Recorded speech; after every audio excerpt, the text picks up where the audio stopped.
Econet Infraco officially listed on the Victoria Falls Stock Exchange on Friday, and trades officially commenced Tuesday, the 31st of March. The valuation was the projected $1 billion, making it the largest initial listing in the history of Zimbabwe's capital markets. Not Econet's history, Zimbabwe's history. Finance Minister Mthuli Ncube himself delivered the keynote at the listing ceremony in Victoria Falls, saying that this demonstrates to the world that Zimbabwe is open for business and that our regulatory frameworks are strong. Okay, so we have touched on this before, but to remind ourselves, what actually is in Econet Infraco? Infraco consolidates three major asset classes. We're talking telecom tower sites across Zimbabwe, energy systems, including the renewable energy infrastructure like solar. Remember that 100 megawatt solar plant we've spoken about? That is going to be part of that huge data center. And also strategic real estate, including operational buildings and land. This TowerCo model is not new. It has been happening across Africa already. IHS Towers, Helios Towers, American Tower. They've attracted billions in international investment by separating tower infrastructure from the telecoms operations. Now,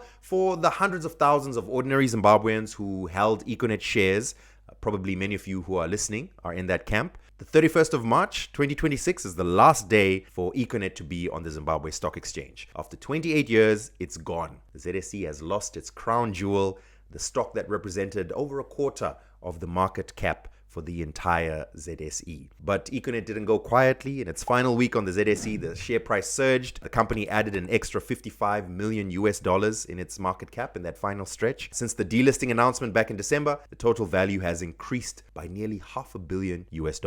If you took the exit offer as one of the shareholders, that's 50 cents per share, split between 17 cents in cash and 33 cents in Infraco shares, then you are now holding shares in that Victoria Falls listed company. If you stayed in, you've got shares in an unlisted Econet that has pledged to keep paying dividends, plus the Infraco shares that were distributed as dividend in specie. Analysts do feel that it's a win for shareholders, but it's only going to get more interesting from here, because the billion-dollar question, and literally we do mean the billion-dollar question, is that this Infraco listing evaluates Econet at $1 billion.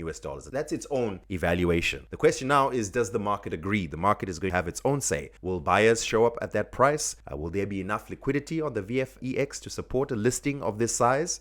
And for the ZSE, what happens to the ZSE now that its crown jewel, one of the big two that was part of the ZSE, is no longer on there? Its most liquid counter having delisted from the ZSE. Does this make the Victoria Falls Stock Exchange the more preferred exchange for serious Zimbabwean corporates? Would love to hear your thoughts and comments, especially if you are one of the hundreds of thousands of Econet shareholders.